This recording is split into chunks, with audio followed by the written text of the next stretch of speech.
All right. Uru seems to have lost connection. Ubenati.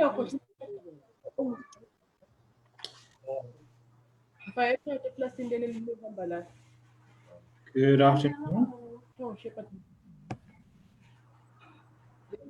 Okay. Sorry, Uncle Philip, our host lost connection there. So I'd like to welcome you. Ubenati, please take over until Ruru comes back.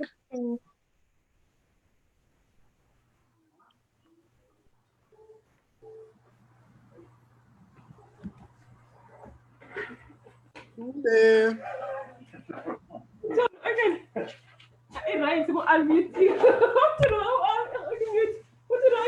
Hello. Okay, Ruru, please take over. You lost connection there. Hello. Today we're going to be having pilot Philip Mtetwa presenting for us.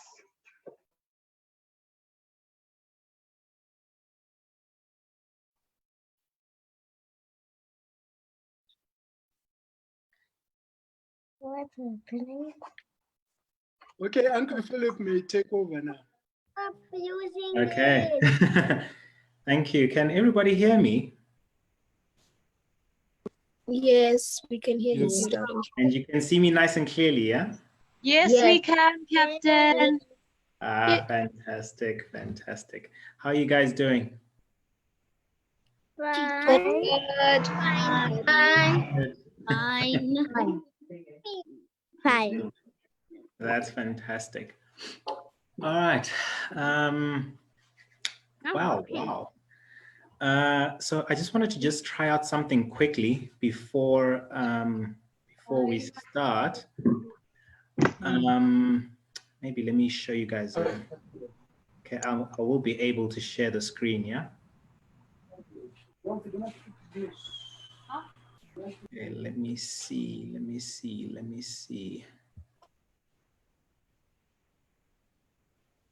Okay.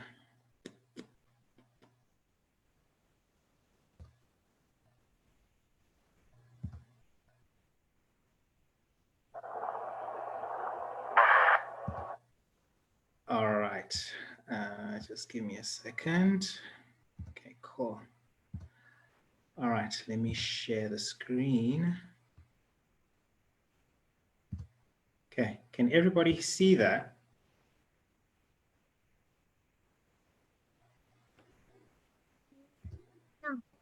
No, we cannot see it. Nope. One second, wait 1 second. Okay, can you see it now? Yes, we're starting to see it. Okay, perfect. Yes. All right, okay. So let's just start with this video, and then we'll get into our presentation, okay?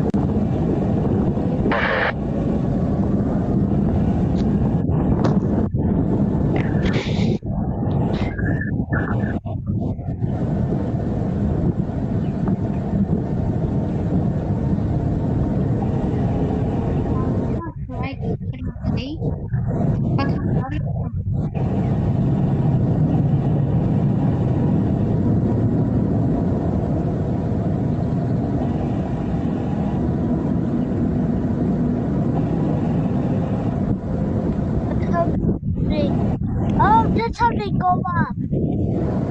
Push there.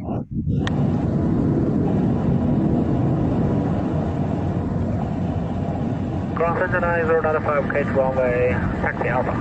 Center 9095, hold shut Alpha 11. Sure, Alpha 11, Center 9095. Indonesia. All right. Okay, cool. Now, how do I get out of here now is the question. Ah, there we go. Okay, cool.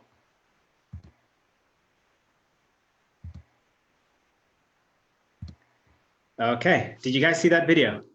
Yes. Okay, who can guess? Yes. So who can guess what that aeroplane is? What type of aeroplane?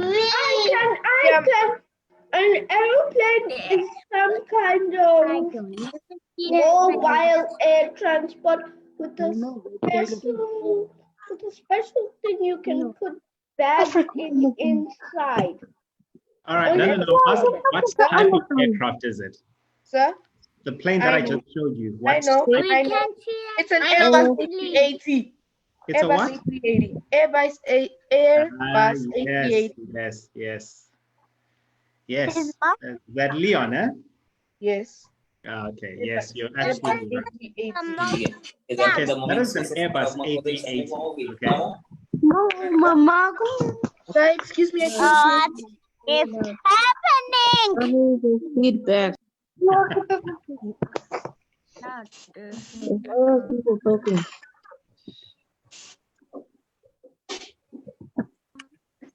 All right. Now I seem to have. I don't know, Uncle Shepherd, can you help me here? I seem to have lost my ability. Okay, no, there it is. All right, cool. Can you please yourself?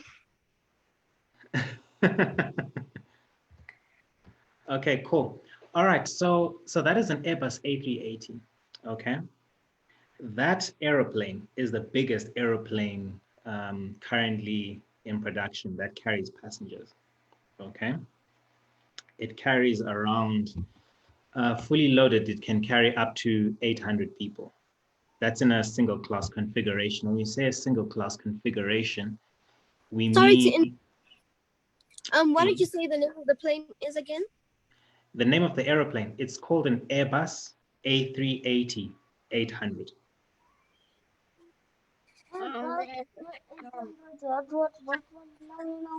Okay, did you get that? Thank you. Yes, I did. Okay, perfect. No, I didn't. I didn't get it. Okay, just call it an A380, okay? Just call it an A380. Okay, so yes. So that aeroplane can carry up to 800 people. 800 people? Yes. That is if you put it in a single class configuration. When we talk about a single class configuration, what we mean is that if you put one class, like let's say you've got economy class and then you've got business class, first class, but if the whole plane was economy class, it would be able to carry 800 people with all their bags and stuff, which is pretty cool, right?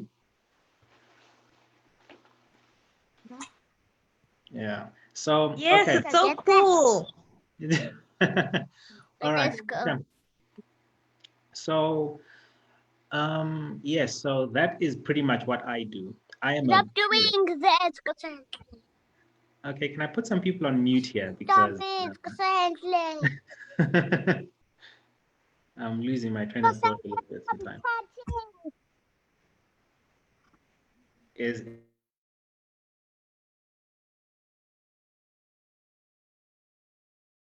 You have muted yourself. Perfect. Yeah. I think let's mute everyone, Philip. Okay. Okay, I've unmuted myself, so everybody else is muted, right? Okay, perfect. All right. Okay, so my name is Philip Mtetwa or Philip Mushwa. You can pick whichever one you want. Both are my surnames, funny enough. How that happened, hey, ask my parents. Okay, so I'm a pilot, all right? I'm currently doing my aviation training with Cirrus Aviation, and I'm currently type rated on the Cirrus SR20 and the SR22. And those are your single piston airplanes. All right. Now, I know I've said a few things that you might not understand, but don't worry. I'll go back into all of that and I'll explain all of it. All right. All those things.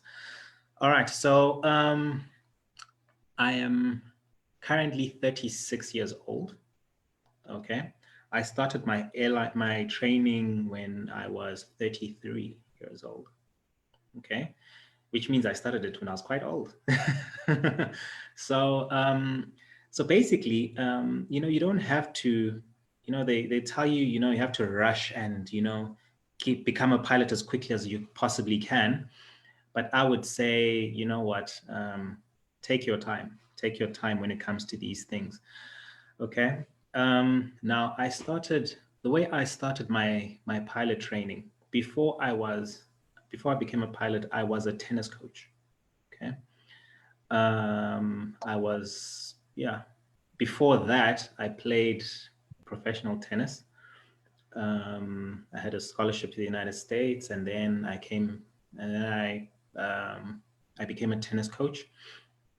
I coached high schools, I've coached individuals and stuff like that. Part-time, I still coach as well. And then one day, funny enough, I remember when I first decided that I'm going to become a pilot. Okay, it came in a funny way, actually. What I used to do whenever I had a lot to think about, I'll just drive down to the airport or Tambo International Airport, and I'll just watch planes take off and land. And that I liked doing that. Okay. And then afterwards, I decided that I was, and then, yeah, actually, let me rewind that a little bit. Okay. So one time I went with my cousin to the airport. I took him with me and I was showing him the different types of airplanes. And he was like, dude, why don't you become a pilot? And I was like, hey, guy, listen, I'm too old to become a pilot. I'm in my 30s now. So, I didn't know. So I'm in my 30s, it'll take me a long time I mean, it might be too late. And I don't even think I'm skilled enough to become a pilot anyway. And then I remember one day I was at home and I was praying. I remember I woke up praying around 2 a.m. in the morning. Okay, I'll never forget it. And when I woke up, well, actually, let's just say it was around 2 a.m. in the morning. I'll never forget that night. So as I was praying, I told God that, God, listen, I'm studying a law degree right now, but honestly, I do not want to become a lawyer. I don't know what I want to be, but I don't want to be a lawyer. So God, please, can you give me direction? And I remember I woke up, I think 2 hours after that, or 3 hours, around about 4 or 5 a.m. in the morning. I was woken up by a dream, sort of like a dream. And it was my cousin saying, Phil, why don't you become a pilot? All right. So I woke up and I was like, huh? What could the meaning of this be? So I got down on my knees and I prayed. I was like, God, I just dreamt this. Is this from you or am I just imagining things? And funny enough, that day that time I was actually going through a really tough time, actually. And I remember I asked God, I was like, God, listen, please, can you deliver me from this situation that I'm in right now? Because I need your help. And not only that, if this dream is from you, give me the money so that I can go and, just go and find out from flight schools if I can join. Excuse me. So funny enough, this is what happened. I think it was 2 hours later, a client of mine called. Now this client, he's always in and out of the country, a guy that I coach tennis to. And he was like, Phil, I need a lesson today. Can you please coach me? And I was like, yeah, I can, but right now I don't have any cash to get to you. And he was like, no, don't worry, I'll send you some cash.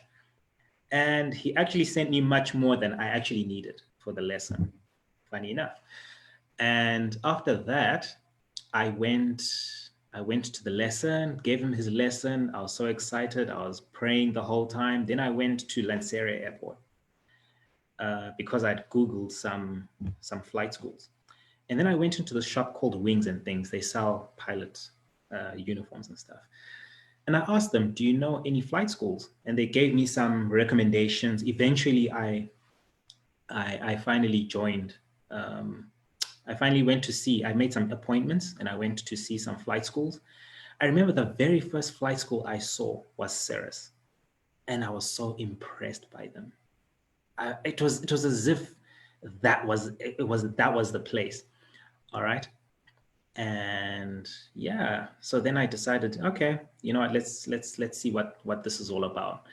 Then I went to other schools, found out some information, but ultimately I'd already made, you know, I think the choice was already made from that point, because Cirrus was just offering the best packages, you know, and it allowed me to pay as I fly. It's because some flight schools require you to pay in quite a bit of money before you start.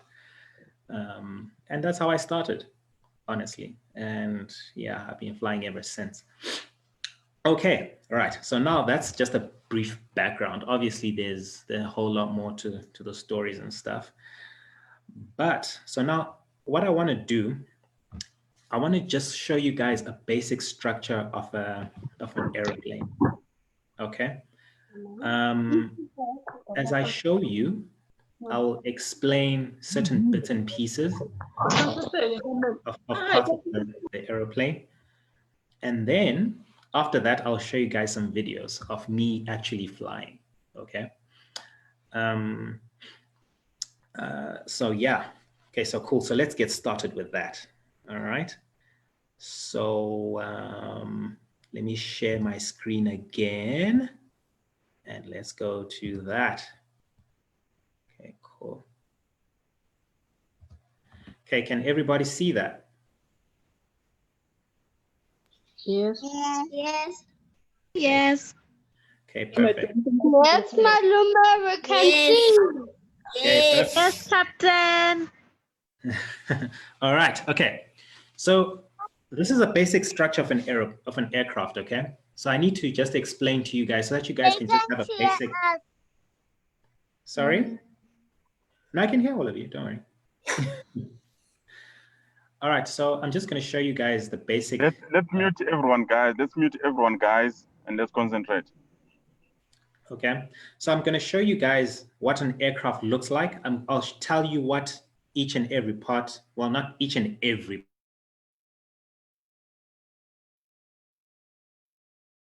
Okay, there we go. Sorry, there's some black stuff on the screen. Okay, now it's better. Okay. What did they say? Okay. All right. So I'm just going to show you guys the aircraft structure. Okay, what an airplane is made up of. Okay. Okay. Right. So this is what an aircraft it sort of looks like. All right. You have the wing. Okay. This makes the airplane fly, and then you have the power plant or the engines. Okay. And then you have this part called the fuselage. Okay, the fuselage is what houses the cargo, the flight instruments, and the pilots, of course, and the passengers.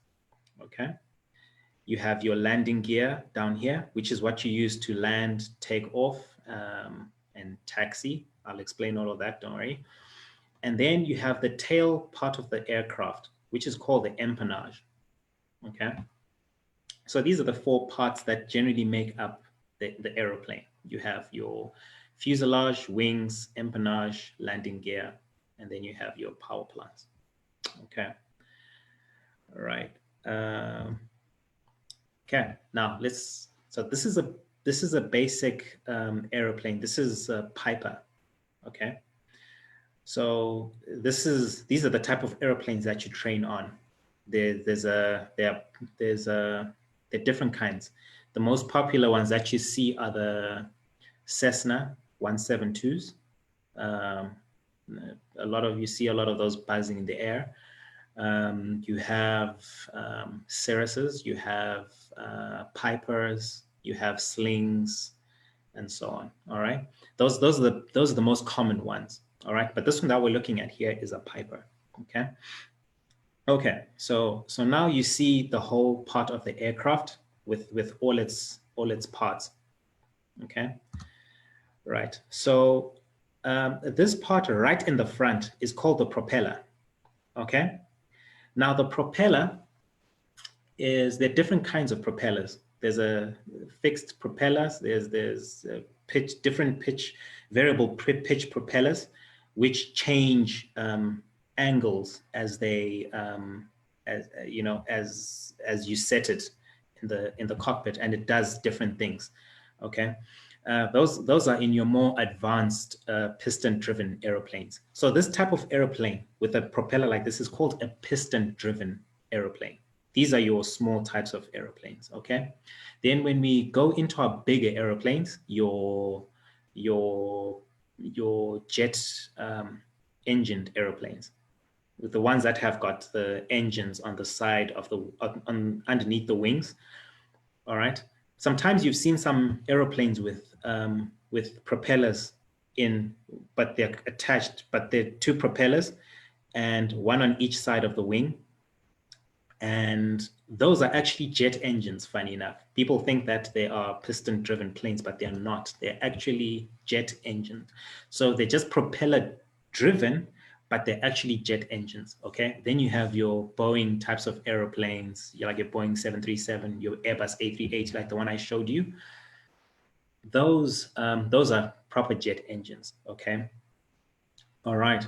Then you have your landing gear right down there. You have so now you have your fuselage. Now on your wings, all right, there are what we call control surfaces on an aircraft. Now, when we talk about control surface, it's something that we use to control the aeroplane, okay? So let me just explain what we mean by control surfaces. You see, it's here, it says left aileron, right aileron, okay? So when an airplane turns, it does not turn on one sort of, how do I explain it? It does not turn, it does not just like make like a turn like we turn as human beings. You know, you just turn left or you turn right, you know, just by turning around. An aeroplane has got a set way that it turns, all right? Now you see these ailerons. Sorry? All right, okay. So you see the left and right ailerons that are attached to the wings, okay? So that part of the aeroplane is what controls the turning part of the aeroplane.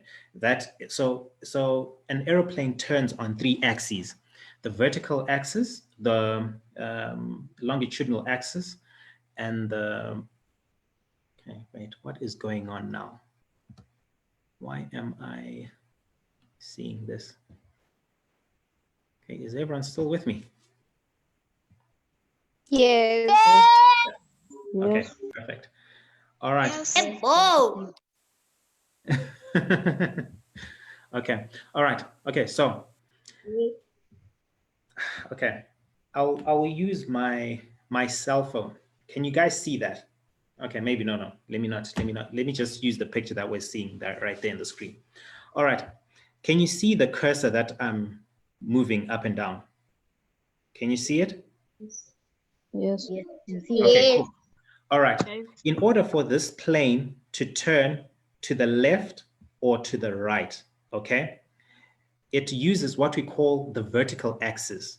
The vertical axis is the center part of the aeroplane, all right, which would probably be somewhere there, okay, basically called your center of gravity.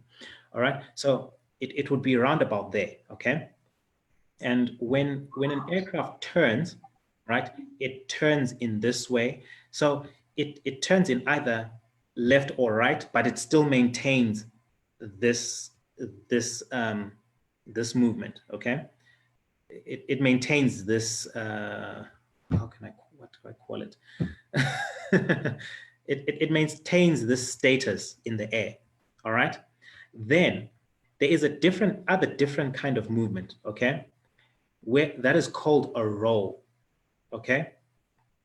A roll is done on the longitudinal axis, which is across there, okay? Are we together? Yes, we Yes. And then this part, you see the tail plane part of the aeroplane, the back part here? That controls what we call pitch, okay? When an aeroplane is taking off, you see this where it says elevator? The elevator, what it does is when you pull the yoke inside the aeroplane, which is what it's like a steering wheel, okay? Inside the cockpit, yeah.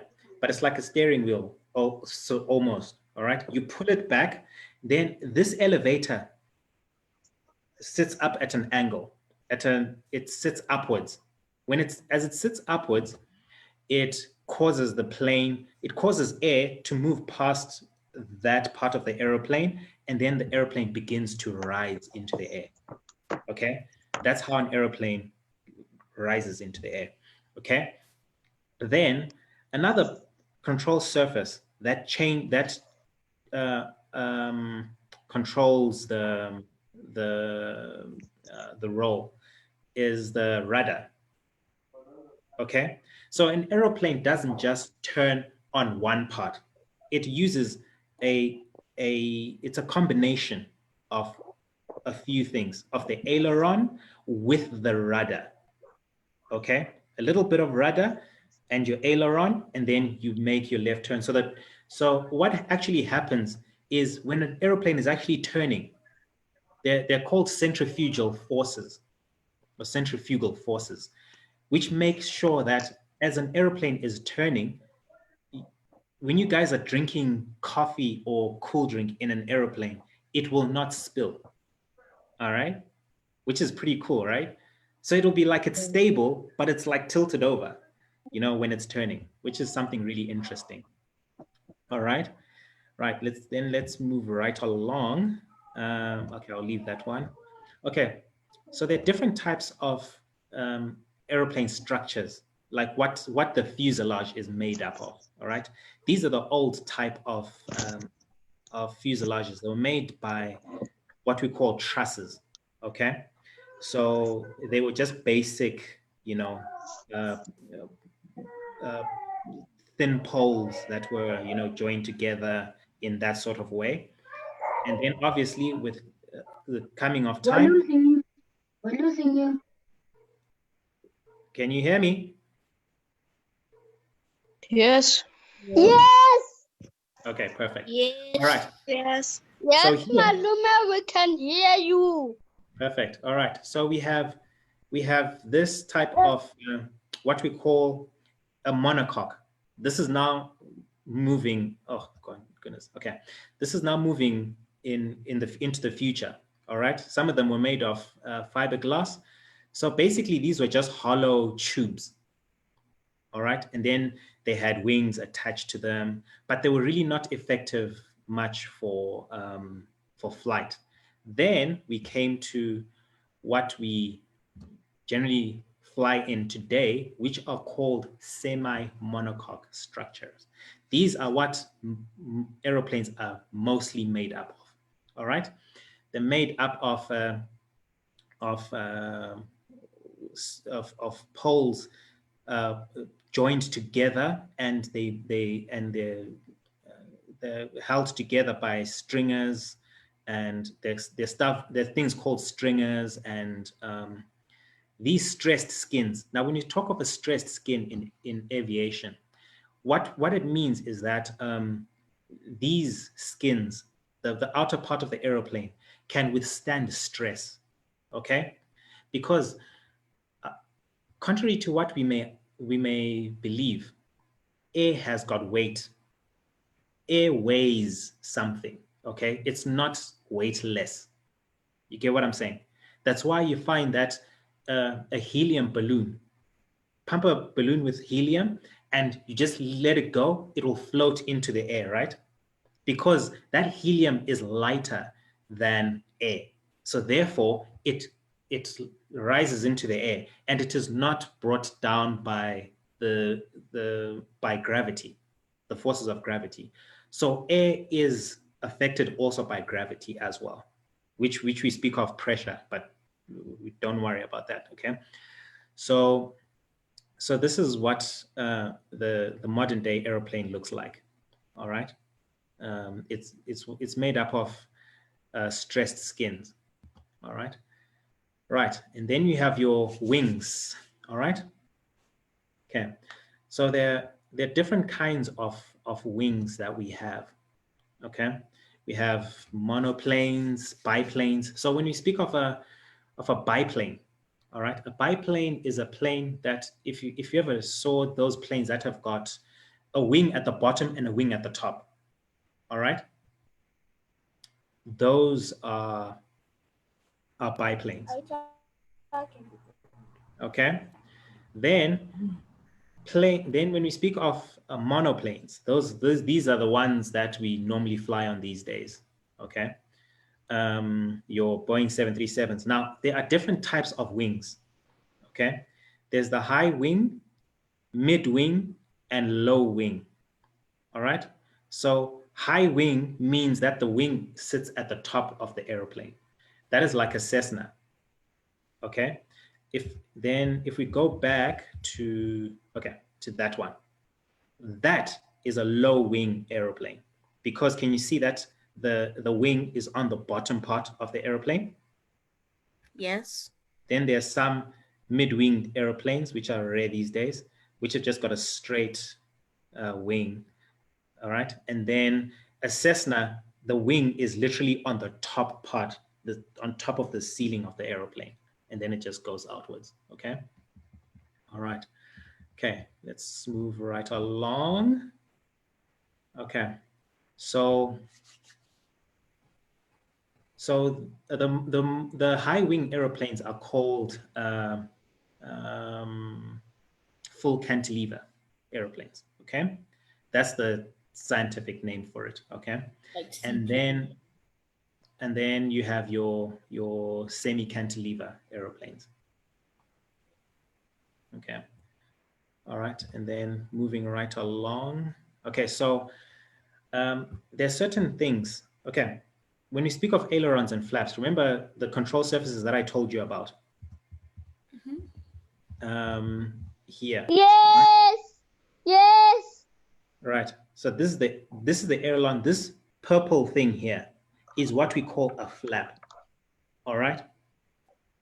Now Okay. this makes the wing longer. It makes the surface area of the wing bigger so that the aeroplane can fly at low speeds. Okay. So it can't go fast like jets. Yeah. What? So then the airplane won't go too fast and then they will crash. Yeah. So in order for a plane, like, let me tell you something. In order for, when an aeroplane takes off, right? It takes off at around a small aeroplane takes off at around what 70 knots going upwards. And then your Boeing 737, it's normally around what? Normally around 100 and 150 odd, going to 180 knots, right? Taking off. Now, when it's in cruise, then the speed of an airplane is different. Then a Boeing 737 will go up to what, 500 knots, but it cannot take off or land at those speeds. That is way too quick. So in order for an airplane to come in and land, it has to slow down. And that is what these flaps do. These flaps, they're called wing flaps, they make the wing bigger so that it can fly at at a lower speed. Okay. and then come in and land at that 120 knots. Okay. Okay. Right. Okay. Then we have your empennage. Okay. Now the empennage is, there we go. We have your rudder that turns it that turns left and right as well. Then you have your horizontal stabilizer. Okay. Then you have your elevator. Okay. Then you have your what you call your trim tabs. Okay. Now, when an aeroplane is flying, okay. Now watch my Video. my cursor. Okay. Sometimes, and when an aeroplane is flying, sometimes it may not be going in a straight line. Sometimes, because of the settings that you've put in the aircraft, it may be going upwards like that, right? Like when it takes off, for example. But it can't take off and take off and take off. At some point, it has to level down, okay? So that when we level down an aeroplane, in order to hold it in that straight position, we use these trim tabs, all right? So that we do not stress the flight controls. Are we together? All right. Yes. Yeah. So these things also help keeping the aeroplane in level flight. Okay. Then the last part is the landing gear. Okay. Now the landing gear that I'm going to really talk about is the most common one, the tricycle type. You ever seen a tricycle that has got two wheels at the back, one wheel in front? That is exactly how aeroplanes. Yes. So the back part of the aeroplane lands. So that when an aeroplane lands, it lands on the main landing gear, which is at the back, those two wheels at the back, and then it touches. Excuse me. Then it finally touches down with the front part, which is the front landing gear. The aeroplane, under no circumstances can it land on the front landing gear, because it will collapse because of the sheer weight and the stresses of the landing. That's the rear landing gear is the one that's called the main landing gear. That is what the aeroplane first touches down with, and then it finally touches down on with that part. Okay. All right. So this is so this landing gear here, that's probably a Boeing 777. You can see that by the 6 wheels. 1, 2, 3, 4, 5, 6. Okay. That's the landing gear of a Boeing 777. Okay. The new Airbus A3 has this type of landing gear as well. That's just a jet. That shows, you can see 2 wheels at the back there. This is where it lands first, and then it touches down with that one. All right, but I'll show you guys a video of that. All right, okay, so that's just the presentation part. All right. Okay, I will stop sharing that, and then I'll come back to the live. Okay, perfect. All right, so are there any questions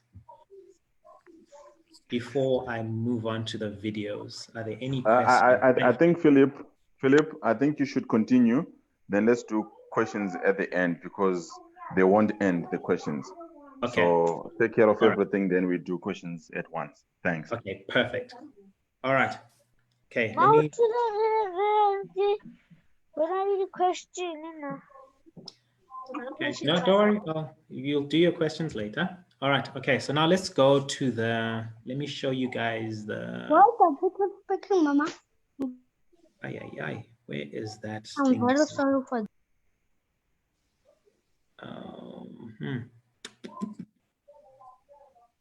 Okay. Okay, let me open that thing again.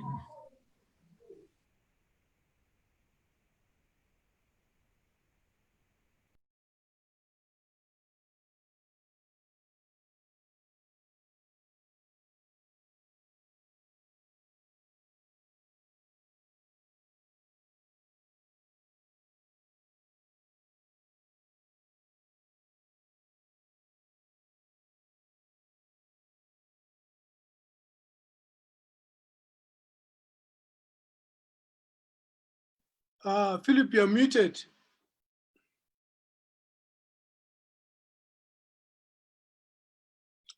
You are muted.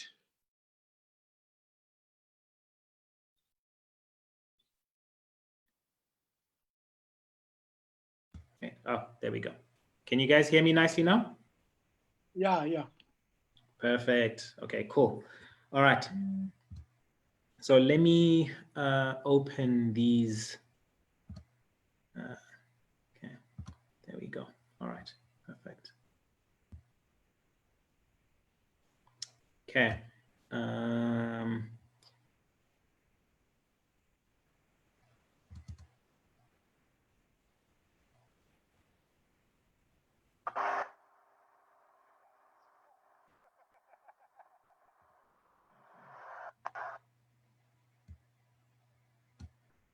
All right. Okay. Let me share the screen so that you guys can see.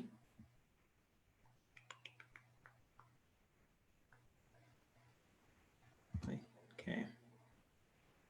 Share screen. Wow, there we go. There it is.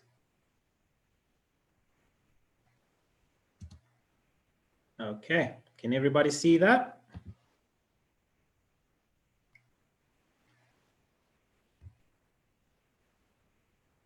Everyone can see that, right? Yes. Yes. We Okay, can cool. see. All right. So that is me.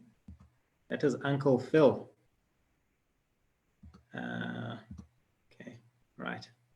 Okay, so let's play that video. So this was a flight where I was flying with another pilot, and here we see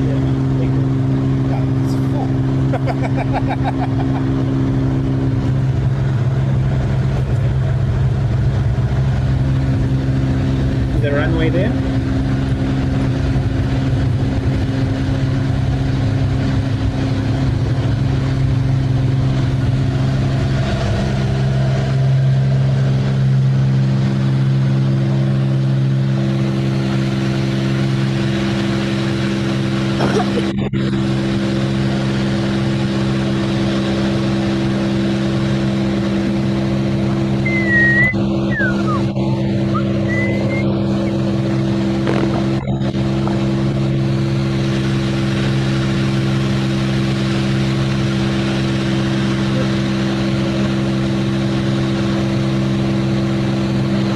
Right, then let me show you the next video.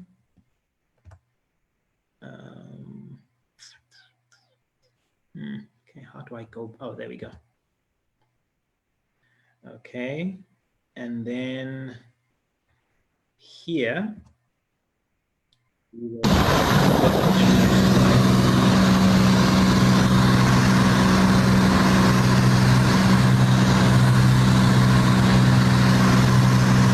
That's what it looks like when you're in the air, okay? Small aeroplane.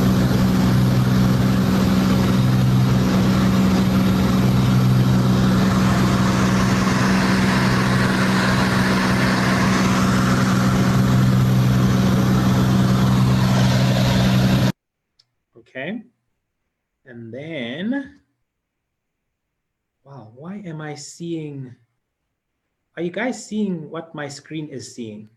Yes, you are seeing somebody's writing on your screen somehow. Yeah, how is that happening? It's not meant to be happening that. This thing happened last week again. Who is writing on the screen, guys? I think, okay, let's proceed. Okay. All right, then I'll show you a video of us coming into land, okay?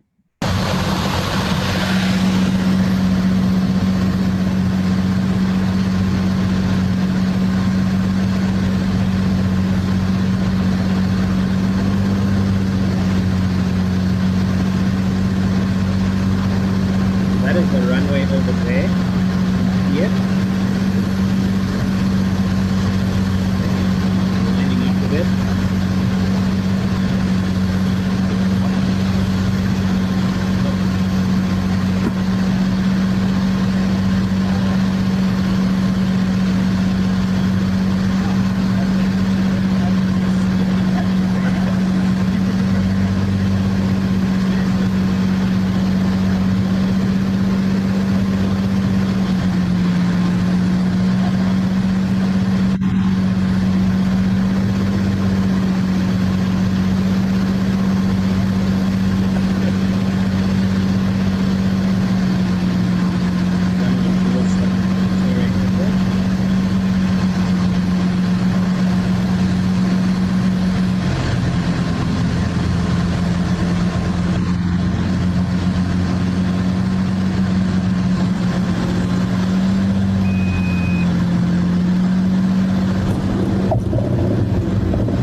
So you heard as before the plane touched down there, did you hear that there was a beeping sound?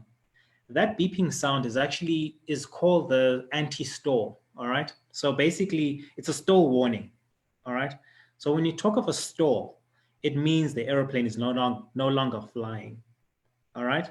So basically if you want to do a really good landing, you need to time it such that you're close to the ground as you're coming downwards, and then you hear the stall warning as you touch down, and then your landing will be perfect, just like that landing was.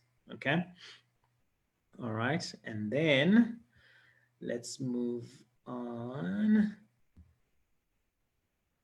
Okay, just a few more videos. Okay, this was a night flight. Okay, maybe this was the same thing.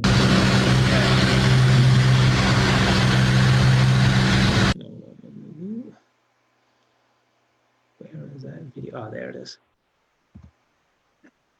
Uncle Phil, you're breaking. And here's a Boeing 737 coming into land. Okay, can you see the Boeing 737 there? There it is. That is Kulula coming into land. All right, and then I will show you this one. All right, so in aviation, right, when you get your first license, you do what you call your private pilot's license. That person who's drawing, please, can you stop drawing, please? Okay. All right, so you do your private pilot's license. Then after you've done your private pilot's license, you do what you call your night rating. So with a private pilot's license, you're not allowed to fly at night. Okay, so basically, you need to get what we call a night rating after you get your private pilot's license. All right. So this is us flying here at night. We had actually flown to Mafeking this evening. I think this was around, I think that night we arrived around 1 a.m., something like that. You know, it was a long flight. All right. So I'll show you the landing of this one.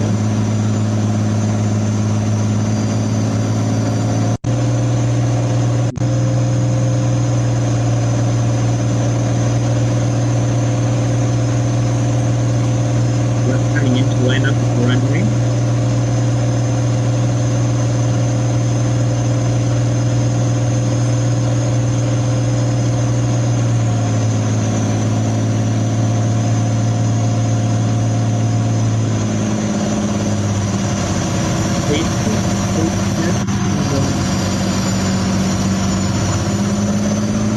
Please, the person who is drawing, please, can you stop it, please? Because now we cannot see the video, yeah?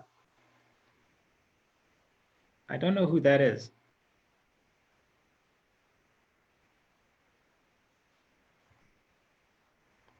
Right, guys, who is drawing? Please rub it. Who is drawing there?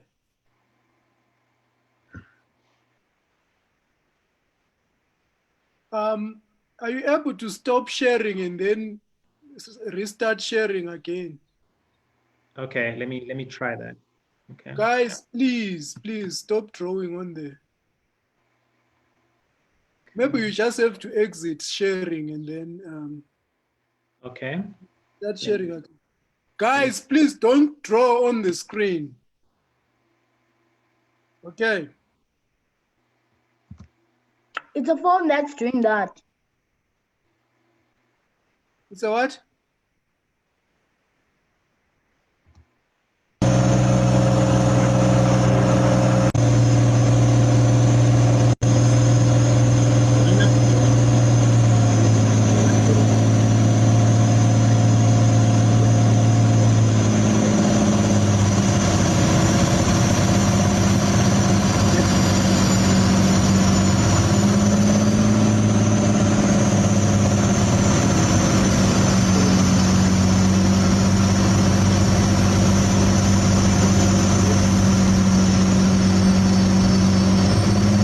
Right, okay. I will point to these. You see these 4 lights here? 1, 2, 3, 4. 1, 2, 3, 4.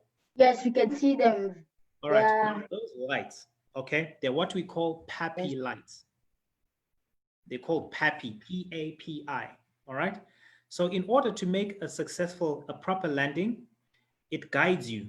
If you're too high, you will see that the lights will not be will probably be all white. Okay, if you're too high, and then if you're too low, all the lights will be red on both sides. Okay. So what you want to do, you want to get the sweet spot of getting a perfect landing, is that you have to get the first 2 lights on either side must be red, and then the outer lights must be white. And then you know that height-wise, you're perfect for landing. Now, this is very important, especially when you're flying at night, because it becomes difficult to see, to judge your height, like how high you are off the ground at night. All right. So those lights are there for that particular reason. Even during the day, you can see them. They're always there. All right. Right.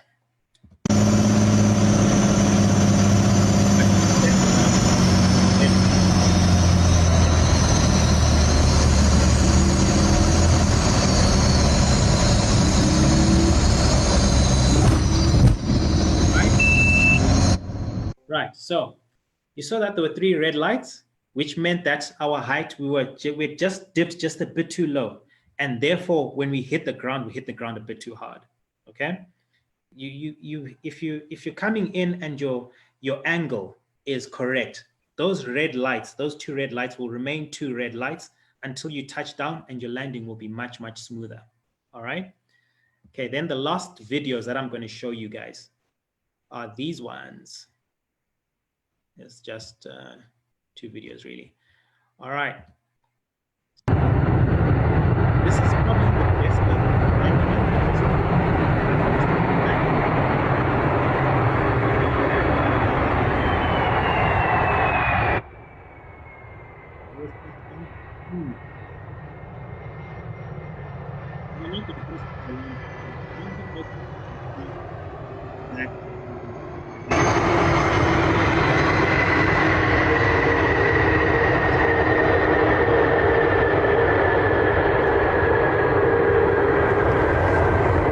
and that is basically what they train you to do in flight school.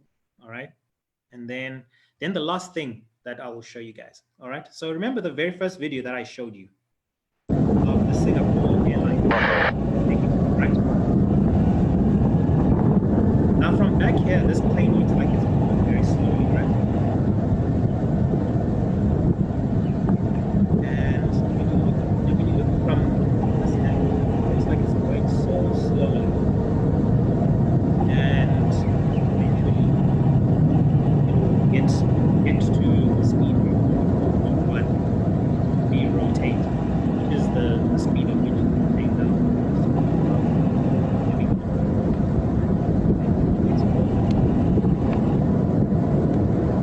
And so it looks like it's moving pretty slowly, right? But that's an thing. That's moving like that. Okay. Now, when we take a look at it from a passenger, this is how fast it's actually.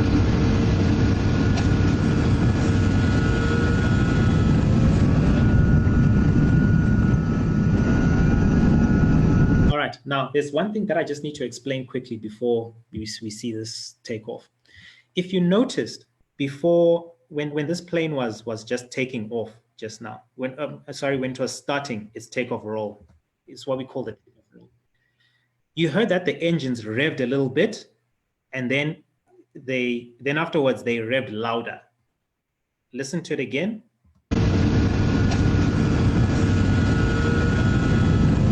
There. Then again there.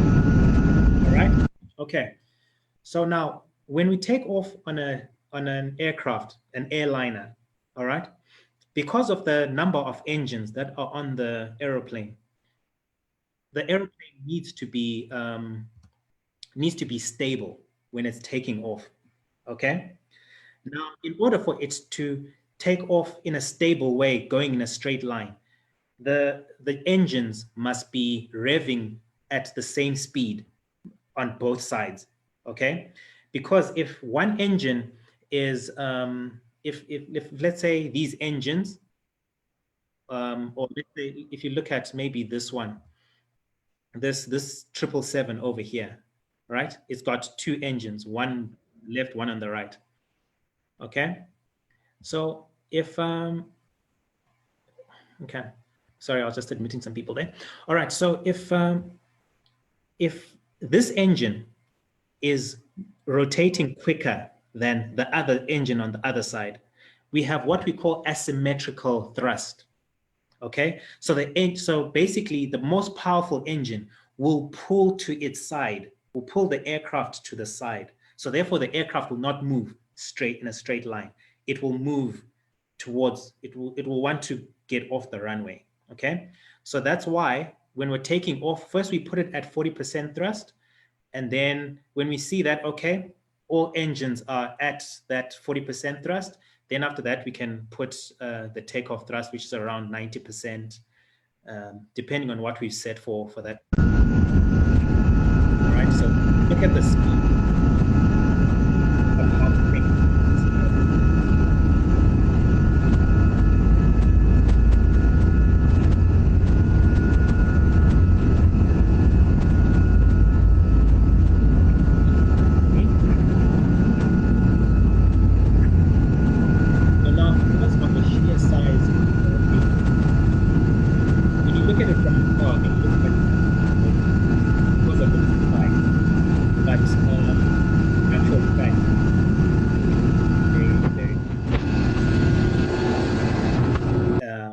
From a passenger source point of view. All right, then the last things, I'll just show you my very first day at flight school. All right, so which one will I start with? Okay, that one maybe. Okay, so here we're getting into the aeroplane. This is the aeroplane that I train on. So and what I'm holding here is what we, in order to test your fuel, to see that the fuel doesn't have water in it, we have to do what we call a walk around. You walk around the entire aeroplane and you do certain checks to make sure that the aeroplane is fine. Okay. And then that's me in the air. So this place is what we call the general flying area. This is around Hartbeespoort areas in Johannesburg. Okay, this is generally where we see where we do our flying. It's called the general flying area. Okay, and it's actually the general flying area for Gauteng. Okay, then that is my flight instructor, Tony Forbes. Okay. And yeah, that was when we're taxiing. So when we talk of taxiing is when an aeroplane moves on a runway. Like let's say when you're going to prepare for takeoff, you're going from parked to you're going to the runway to take off. That movement is called taxiing. Okay. All right. That's pretty much it, really. Okay. Perfect. All right. Yeah, that's pretty much it on when it comes to your aeroplane structures, what an airplane looks like, what it looks like taking off, landing. One thing I just want to just say though, when an airplane, when you see us taking videos in an airplane, right? The first video, I was taking that video because I was not the pilot flying. Okay, but on the other ones where the plane was landing, I was not the one taking the video. All right, it is very important. I've actually, now when I fly, I just don't take videos at all anymore. For me, it's become one of those things where it's a safety thing, that safety is more important than taking pictures and videos and stuff. So now we just generally don't, for safety reasons, and also for, if you look at your future employers, you don't want them seeing you, always on taking videos all the time. They must see that you're actually serious about your job, which is something that's very important when it comes to when it comes to getting an airline job. All right, is that you will need to have certain characteristics. You need to become someone who's very professional. All right, and someone who takes their job very, very seriously. Now, if you're someone who's always taking pictures and joking around and stuff, it's really difficult for you to to get those jobs. Okay. All right. At this point, my presentation is done. We can open up the floor for some questions.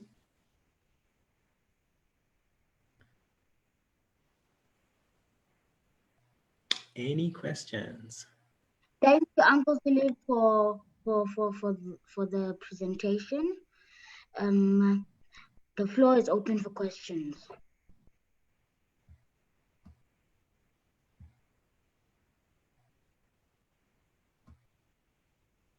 Yes, Andrea.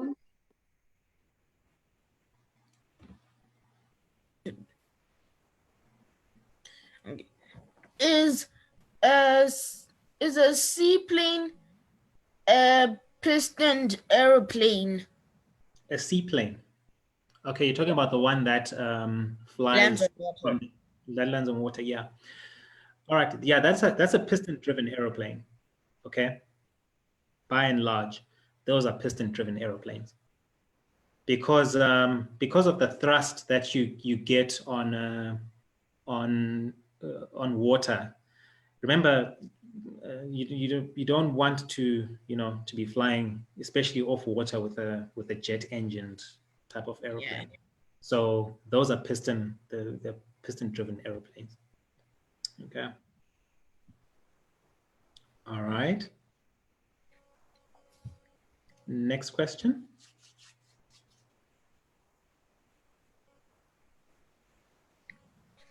Okay, I see a question there while people are preparing. It says, why are there always a pilot and a co-pilot in a cockpit? All right. Now, it depends on the aeroplane. Okay. Your piston-driven airplanes, your small airplanes, those are single pilot airplanes. Okay. Then when you come to your passenger airplanes, all right, you've got different categories of airplanes. Okay, you've got your light aircraft, mid-sized airplanes, from your mid-sized passenger airplanes going up to your heavies and your heavies and your super. Okay, when we speak of medium-sized, we're speaking of airplanes. A Boeing 737, that is a mid-sized airplane. Okay, that's a Boeing 737 or an Airbus A320.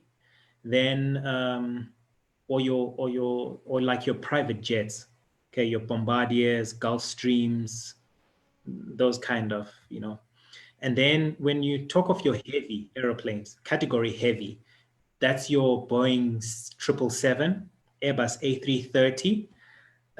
Basically, those weigh over what is it, 55,000 kilos. All right, so yeah, so basically you're looking at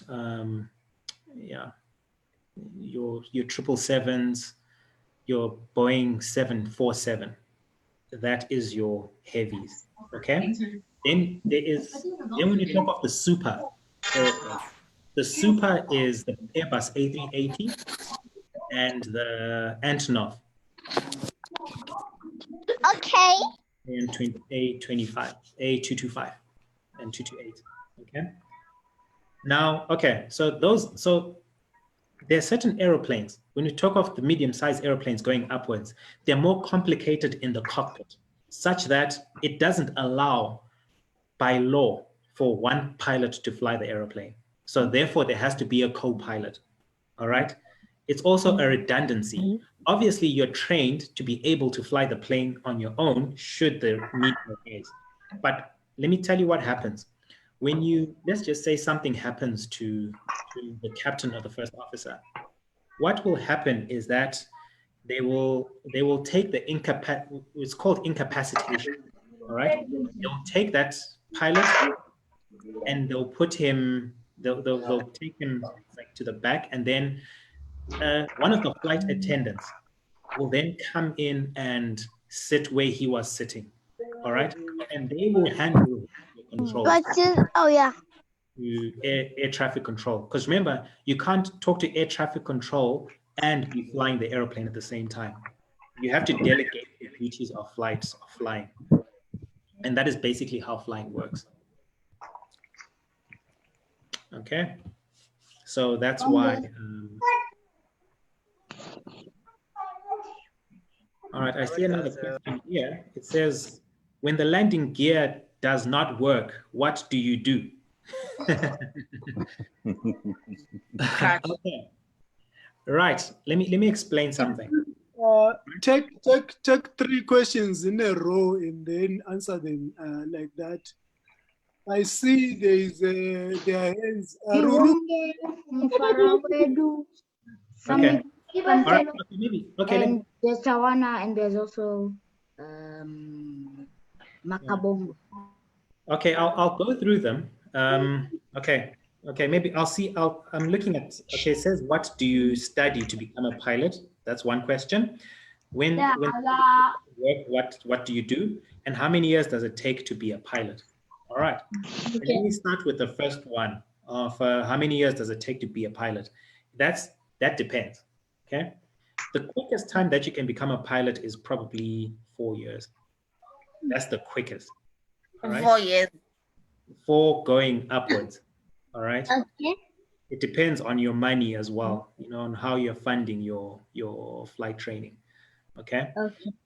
So basically, in order to become a pilot, you need to get your private pilot's license, then you get your commercial pilot's license, and then after that, you get your airline transport pilot license. Okay. Which allows you to fly your airlines. Okay. Then the next question I saw was, what do you study to become a pilot? All right. Now, contrary to what people believe, that you need to be the best student in mathematics and science, that is not true. You just have to have an understanding of mathematics. That'll be good. You need to have an understanding of physics. Obviously, understanding the laws of motion. All right, Newton's 3 laws of physics. Then you need to be English is a good one to have. If you have English, because look, we communicate in English. All right, so there is English is definitely needed. Another subject that is good to have is geography. All right. Now, funny enough, I did geography in A level when I was in school, and I wondered, why did I do that subject? But only when I'm now a pilot, I realized that how important that subject was, because I understand weather phenomena. I understand how weather works. Okay. So like what happens in the intertropical convergence zone, for example, where there are storms, how storms are created and stuff like that. You know, I understand that so well because I studied that subject. And so I would say, if you can add geography there, add it. You don't have to be the very best, you know, but I would say start putting in a lot of effort into your schoolwork, because pilot training is very intensive. It's very intensive. It's not really easy. I mean, I'll just show you just one textbook. This textbook is, all right, that's a private pilot. All right, that's your meteorology. That's just one subject. Okay. Now the pass marks that you have to get in all your exams is 75% minimum. All right. Because obviously you have people's lives in your hands, you have to be good in the job. Now, when you come into airlines, they become stricter. I mean, like some people get 80s and stuff and don't make it into airlines. So your exam results have got to be good when you're writing your exams for in aviation. All right. And the last one, the third question was the landing gear one. All right. Now, when it comes to landing gear, guys, it depends on how heavy the aircraft is. When it's a light aircraft, look, you have to, if that landing gear fails, then you have to try and land, because, okay, let me explain how landing gear works in the first place. All right, so when remember, let's just say this is an aircraft, the landing gear comes inside like that, right? If it fails to come out of the landing gear bay, right? If it fails to come out, what happens is that there is a switch in the cockpit to make gravity pull the landing gear down. All right. So there's a way that you can literally just release the landing gear on larger airplanes. All right. These are safety redundancies that are there. Okay. And if that also fails, then they will try and come in if all else fails. At some point, you will have to land the aircraft. You can't fly forever because you run out of fuel. You can, in some instances, land an airplane with no landing gear. It's possible. It's been done many times. So it's not. All right, I'll take a question from Lesonte. I see your hand is up.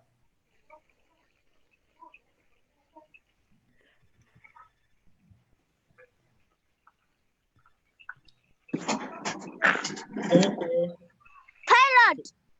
Yes, what's your question?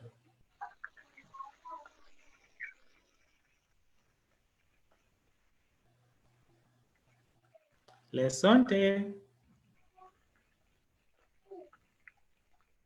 Okay.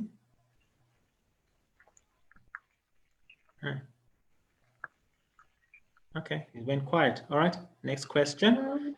I'll move on to... What bird can match the speed of a jet? Sorry? What bird can match a speed of a jet? The maximum speed of a jet. No, what bird can match the speed of a jet? None. None. There's no... I thought an eagle could do that. No, an eagle cannot fly as fast as a jet.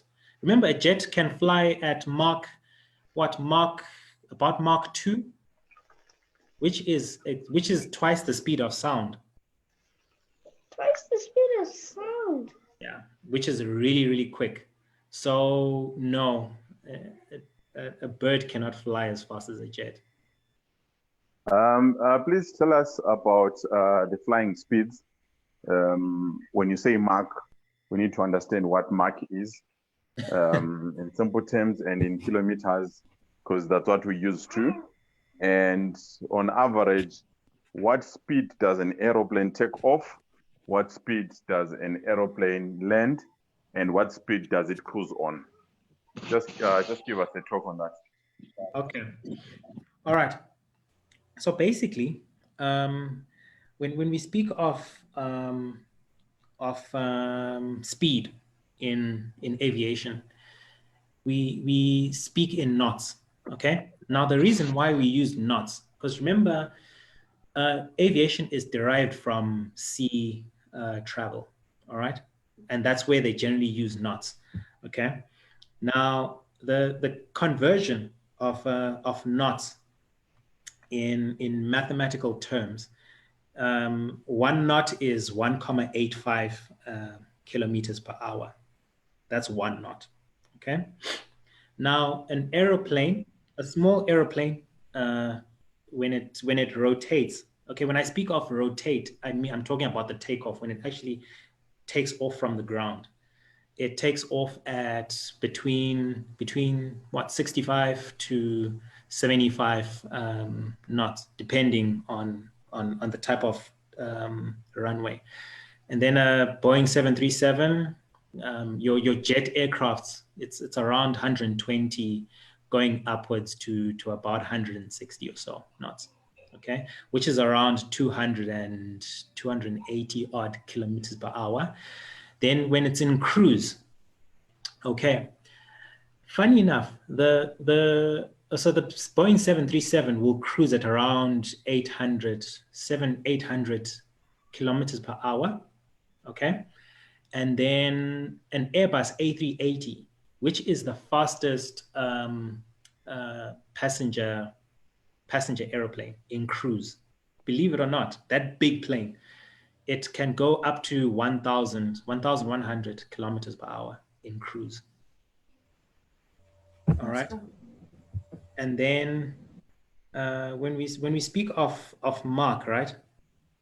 Okay, so Mach is what we call the speed of sound. Okay, so Mach is 1,234.8 kilometers per hour. Okay, so therefore Mach 2 would be around 2,400, 2,500 kilometers per hour. Okay, which is what your Concorde, if you remember the Concorde, and the new airplanes that are coming out, supersonic airplanes, the Boom, it's coming out pretty soon in the next like 3 to 5 years. It'll probably be in service. So we're going to see the supersonic airplanes back in action again. So I hope that answers that question about speed. I hope everyone understood that one. All right, next question. I see Mufaro Wedu. Has got the My hand up. question is, can airplanes fly long distances? Okay. Yes, airplanes can fly long distances, but it depends on the type of airplane. There are airplanes that are designed to fly long distances. Your big airplanes like your A380, that one can fly, can easily do like a 15 to 16-hour flight. All right. I know there was your A350 did a flight, an 18-hour flight from New York to Melbourne. All right, which is probably the longest stint of flying, but that's a long flight. 18 hours is a long time to fly. It's almost the whole day. All right. So yeah, there are planes that can fly really, really long distances. Yeah. So it depends on the type of airplane. Okay. Next question. Okay, I'll lower that hand. I see Leah. Leah. What happens if there's no fuel in the air? If there's no what?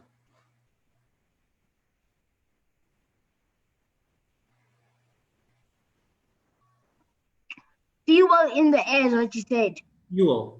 Fuel as in gas. Is that what you're talking about? Like fuel to fuel the airplane? Okay, before we take off. Okay, so there's a pre-planning phase that happens before you actually get into the airplane. Okay, Nicole Piri, I see your hand. I'll get to your hand just now. Okay. So basically, what happens is before you even get into the aircraft, you go into the briefing room. Okay, pilots, we have our own rooms in airports where we go there, where we do our paperwork. All right, we plan everything from weather all the way to fuel, how much fuel to actually take for the trip. All right, not only do we take enough fuel for the trip only, we take enough fuel that when we get to our destination, should there be a reason that we can't land at our destination, we should be able to go to an alternate airfields to land. All right. So like, let me give you a typical example, like your British Airways, okay, or your Emirates A380, when it flies to Johannesburg, all right, if it cannot for some reason land at OR Tambo International Airport, it will divert to King Shaka International Airport, all right? they carry enough fuel for that kind of for such things. Or even when you arrive at a destination and you can't land immediately, you will have to go into what we call a holding pattern, where you just fly around in circles, all right, around the airport, all right, and you fly around until you're given clearance by air traffic control to come in and land. And by the way, when we speak of air traffic control, every single part of your flying is controlled. Air traffic control tells you what to do.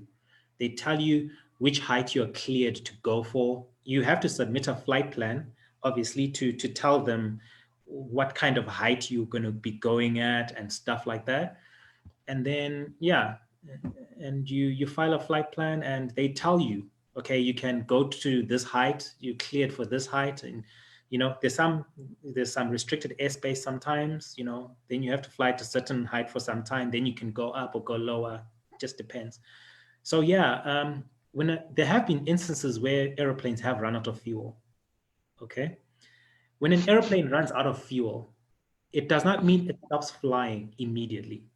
All right, by virtue of the airplane, let's just say this is the wing. The wing has got air flowing over it, okay? It's designed to float in the air, all right? So it will carry on gliding for quite a while. Of course, without engines, it'll start to descend towards the ground because of gravity, of course. But yeah, it will, there have been instances where people ran out of fuel and you need to get to the closest airfield, the closest runway that you can get to. All right. Okay, I'll take a Shumi.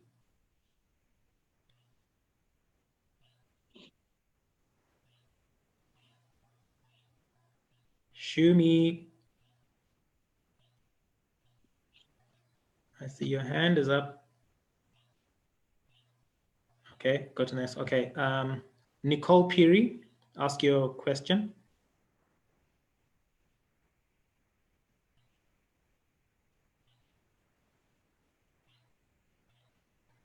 Nicole Peary.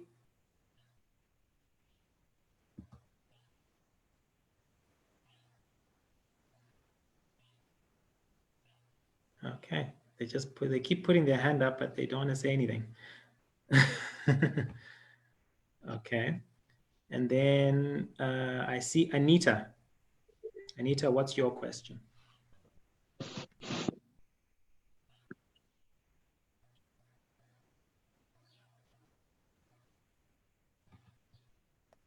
What happens when a plane crash lands? Crash lands. Okay. Okay, so basically what happens is when a plane lands in a situation that is not normal, if the landing is not normal in any form, it's called a crash. It's called an emergency landing. Okay, we call them emergency landings. But that's what a crash landing basically is, where you have to do abnormal things to get the plane onto the ground. All right, like for example, when your landing gear fails or there's an emergency, or yeah, when part of the aircraft structure fails. Okay, let's say for whatever reason, the plane has a problem. All right, and it's an abnormal reason that you're bringing the plane down. That would be called an emergency landing. All right. Right. Bepua. Bepua.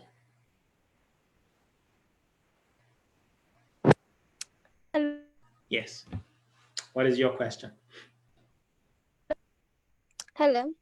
It's not really a question, but sorry if I'm wasting your time.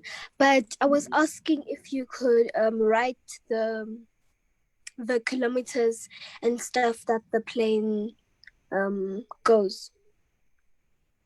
If I could write them? Yes, by the chat. Oh, okay. Okay, thank you. All right. Okay, I'll try and do that while I'm, while I'm dealing with questions. All right, then Lyle.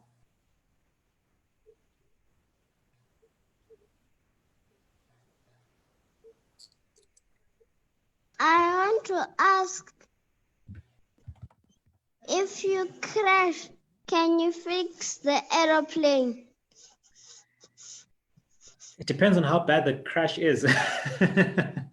It depends on how bad the damage is, to be honest. If the plane is too badly damaged, then no, it cannot be fixed. You know, there are instances where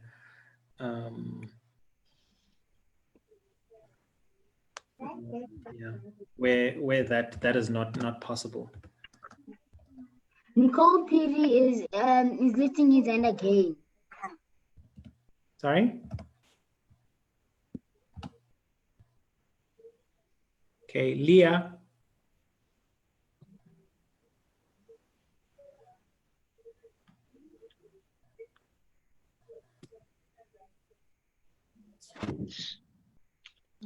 Yes. Okay. Your question?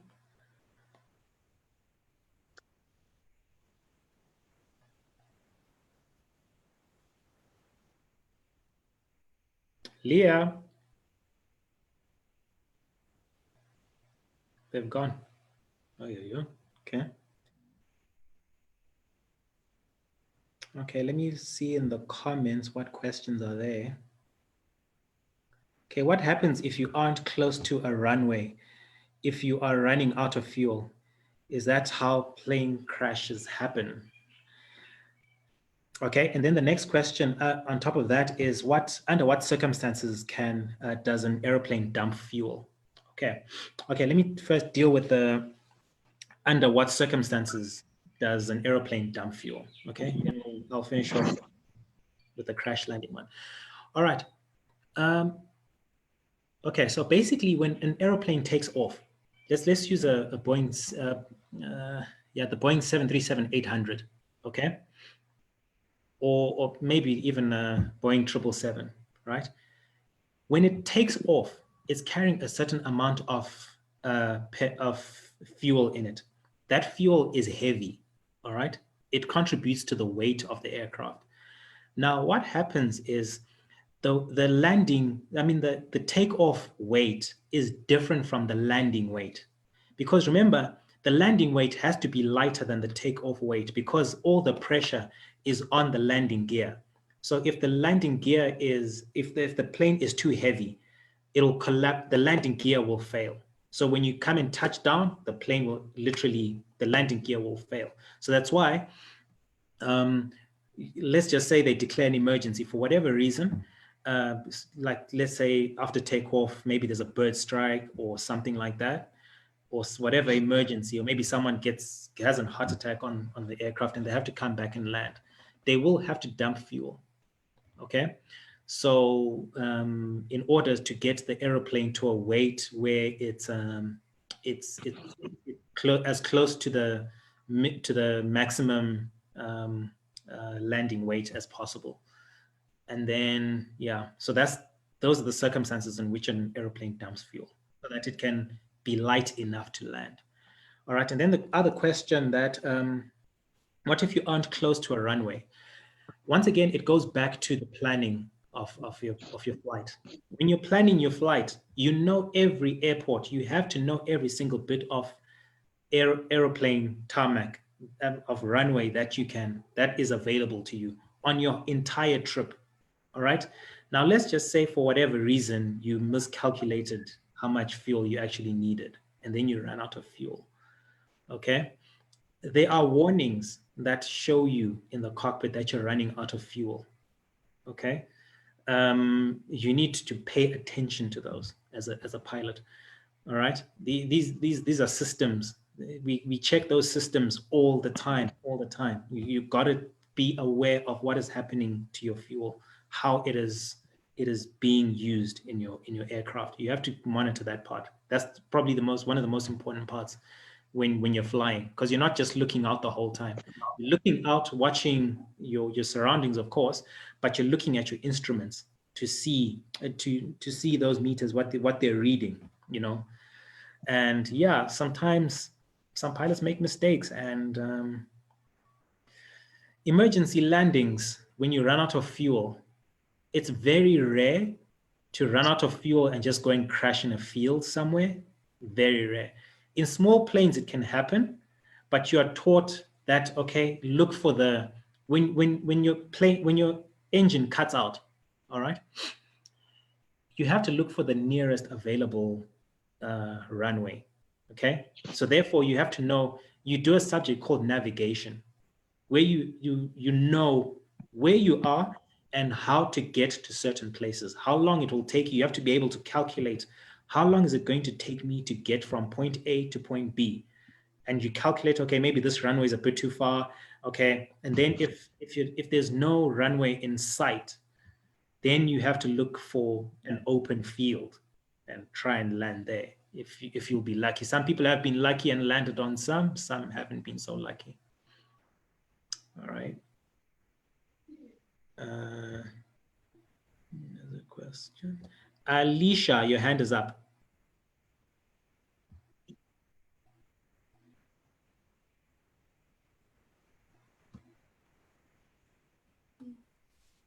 Alicia. How many people does a jet carry? How many people does a jet carry? What type of jet are you talking about? Any type. Any type. It depends. Look, if you're talking about like your military jets, then those carry only maximum 2 pilots. But if you're talking about your passenger airplanes, your passenger jets, those can carry up to 400 and something, 500 people, pretty much. Then your 737 carries around 120 odd people. Yeah. Then obviously with the different types of airplanes, different, you know, your Boeing, your 777 obviously carries a lot of people, can carry up to 300 people, I think. Yeah. All right. Eliza. Is it Eliza or Eliza? What is your question? My question is, how much weight does a plane carry? How much weight does a plane carry? That's a very interesting question. Good question. All right. Once again, it depends on the type of airplane. Okay. And okay, so imagine, okay, let me give you a typical example. Can you see your trucks that carry haulage, your haulage trucks? See those trucks that carry huge amounts of weight? They carry, I think, like what is 5 to 10 ton, 5 tons, whatever, 5-ton trucks. All right. An aeroplane, on the other hand, like, let me just give the example of the A380, because that's the one I really know when it comes to weight and stuff.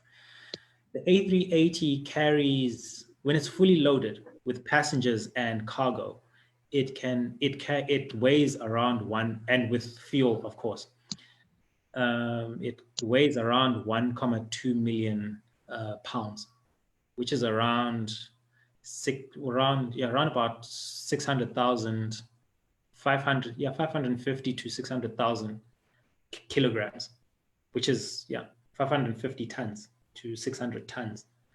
So just imagine those trucks, a 5-ton truck, and multiplied by 50 of those trucks.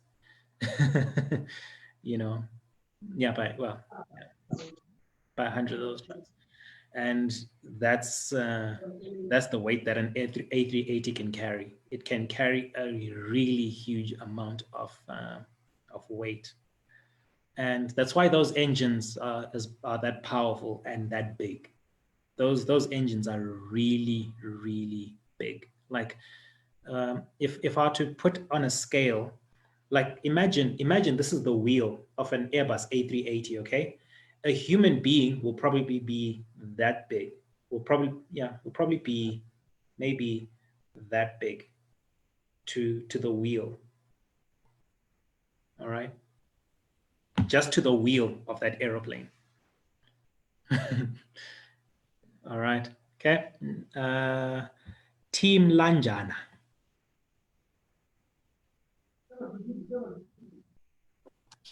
My question is, what happens if you land on grass? Some airplanes are designed to land on grass. Like basically most of your small piston-driven airplanes can land on grass. Even a 737, there is a type that can land on grass, believe it or not. So, yeah, it just depends. There's some airplanes that can land on grass. Obviously, not all of them can because of the weight. I mean, look, if an airplane is too heavy, I mean, obviously, landing on grass is just not going to happen. You know, I see a question: how much do pilots earn? Oof. To be honest, that is a broad question because they can earn different amounts of money. Some earn in the regions of, some earn maybe 40,000 Rand a month, some earn 100,000 Rands a month equivalent. Some earn as much as, I don't know, like if you're working for Emirates and stuff like that, you can earn anywhere up to like 300,000 Rands a month. Some go even up to 500,000 Rands a month, you know. But obviously, airlines that pay that much,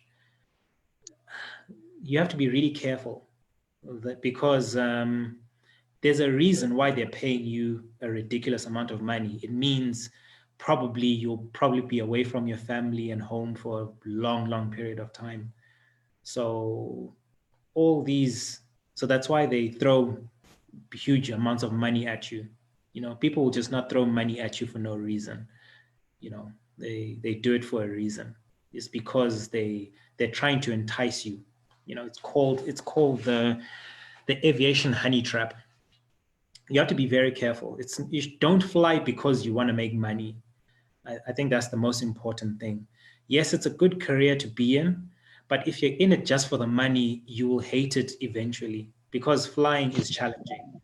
It's not an easy profession. Okay. All right. Mapanzure. Mapanzure. What is your question?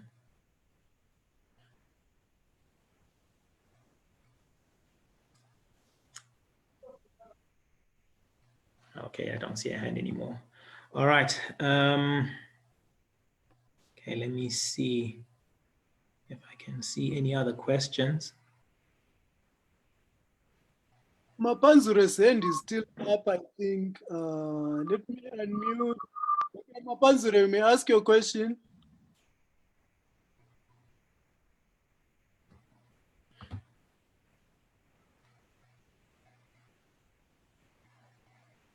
Okay, Tiwonge. My question is, do you need a good eyesight to be a pilot? Okay.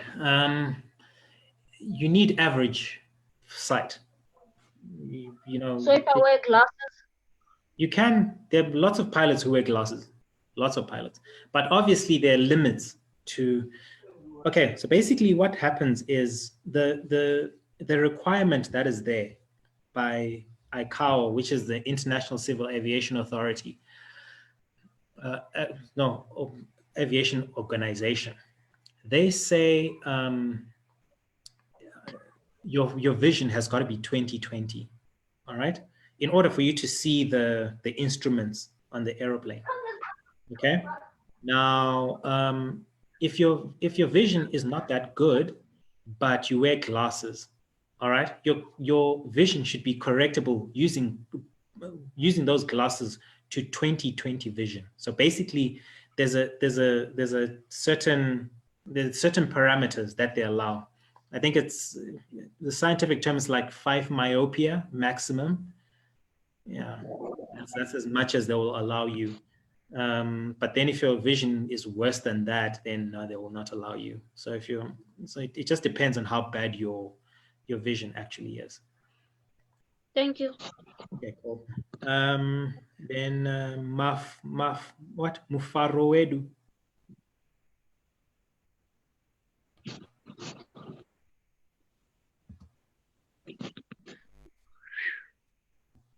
Okay, my question is how let's see. How heavy is the biggest airplane in the world? The biggest aeroplane. Yeah, look, I remember I said the Airbus A380 weighs weighs about 600 tons when it's fully loaded.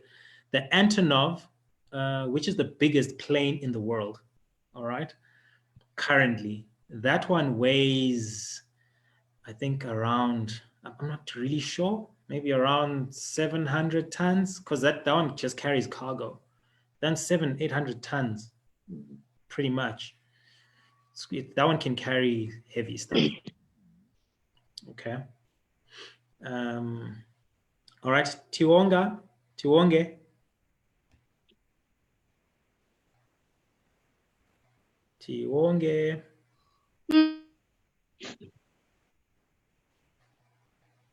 Unmute yourself, please. There we go. My question is, what age can you start training? What age can you start training? Okay, that's a very important question. Look, let me be very honest on this one. The minimum age that you can start your private pilot's license is 17. And then to do your commercial pilot's license, you should be at least 21. All right. But was it 18 or 21? Something like that. But in reality, guys, I think especially with what's happening in the world now, okay, I think it's better for you to get a degree first. Go to university, do a degree first, because airlines are starting to ask for 4-year degrees. So go and do your degree first. And then after you've done your degree, then go into aviation. Reason why I'm saying that is because there's a certain mindset that you need to have. I've seen a lot of students, like just 2 weeks ago, there's a student who was 17 years old. She was going solo, all right, and then unfortunately she crashed and died. Okay, I mean, by legally she was allowed to do her private pilot's license, you know, but was she mature enough is the question. Was she ready? Could she have waited to develop first? I think that might have helped her, you know, because truly speaking, I mean, a lot of people want to become pilots, but some people are not suited, you know. That's why I keep saying don't become a pilot because there's money, because there are companies out there that are throwing money at you. Don't do it because of that. Do it because you actually love flying. You love the job, you know, because the job is challenging. And if you do it just for the money, you will hate it eventually. So I would say, if you want to get into a good airline, go and do, as soon as you get out of school, go and do a degree. They want degrees now. A lot of these airlines, these big airlines like Lufthansa, I know they want a degree. Qantas, they want a degree. British Airways, they want a degree. Degree in what? Can be anything. Can be anything. But here's the thing: don't just go and do any degree. Go and do a degree that is something you'd like to do if aviation doesn't work out for you. Okay? Because let me explain why. Every year you have to, as a professional pilot, okay? When you're a private pilot, you can get a class 2 medical certificate. Okay? which lasts for 5 years. But once you become a commercial pilot, you have to get a class 1 medical certificate. And that medical certificate, you have to renew it every year. And for whatever reason, let's just say you're involved in a car accident and can't walk for whatever reason, or something, or your health is affected in one way or another on that year, you will not be allowed to fly. They won't give you your medical certificate.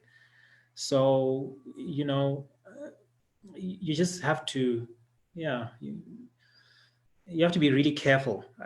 Rather go and do a degree in something that you'd want to do if you are not a pilot.